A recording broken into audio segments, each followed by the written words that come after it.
ಬೇಕರಿಯಲ್ಲಿ ತಿಂಡಿ ಖರೀದಿ ಮಾಡಿ ಆನಂತರ ಹಣವನ್ನು ಪಾವತಿ ಮಾಡದ ಹಿನ್ನೆಲೆಯಲ್ಲಿ ಬೇಕರಿಯವರು ಕೇಳಿದ್ದಾರೆ ಸಹಜವಾಗಿ ದುಡ್ಡನ್ನು ಕೊಡಿ ಅಂತ.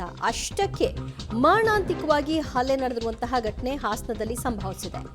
ಬೇಕರಿಯಲ್ಲಿ ತಿಂಡಿ ತಿನಿಸುಗಳನ್ನು ಖರೀದಿ ಮಾಡಿ ಹಣ ಪಾವತಿ ಮಾಡಿಲ್ಲ, ಹಣ ಕೊಡದಿದ್ದನ್ನ ಪ್ರಶ್ನೆ ಮಾಡಿದ್ದಂತಹ ವ್ಯಕ್ತಿಯ ಮೇಲೆ ಮಾರಣಾಂತಿಕ ಹಲ್ಲೆ ಆಗಿದೆ. ಕುಡಿದ ಅಮಲಿನಲ್ಲಿ ಬೇಕರಿ ಮಾಲೀಕ ಹಾಗೂ ವ್ಯಕ್ತಿ ಮೇಲೆ ಹಲ್ಲೆ ಆಗಿದೆ. ಮೂವರಿಂದ ಮನಬಂದಂತೆ ಹಲ್ಲೆ ನಡೆಸಿರುವಂತಹ ದೃಶ್ಯ ಸಿಸಿಟಿವಿಯಲ್ಲಿ ಸೆರೆಯಾಗಿದ್ದು, ಹೊಳೆನರಸೀಪುರ ಪಟ್ಟಣದ ಹಳ್ಳಿ ಮೈಸೂರು ಕ್ರಾಸ್ನಲ್ಲಿ ಈ ಘಟನೆ ಸಂಭವಿಸಿದೆ.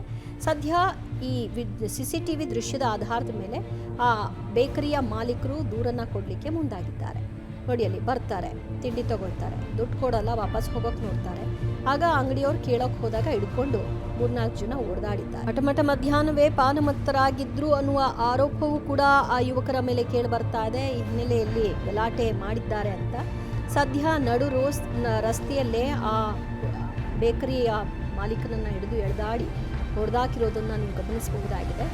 ಈಗ ಸದ್ಯ ಸಿಸಿಟಿವಿ ದೂರಿನ ಆಧಾರದ ಮೇಲೆ ಪೊಲೀಸರು ಆರೋಪಿಗಳನ್ನು ಪತ್ತೆ ಹಚ್ಚಿ ಅವರುಗಳ ವಿರುದ್ಧ ಕಂಪ್ಲೇಂಟನ್ನು ಫೈಲ್ ಮಾಡಿಕೊಳ್ತಿದ್ದಾರೆ.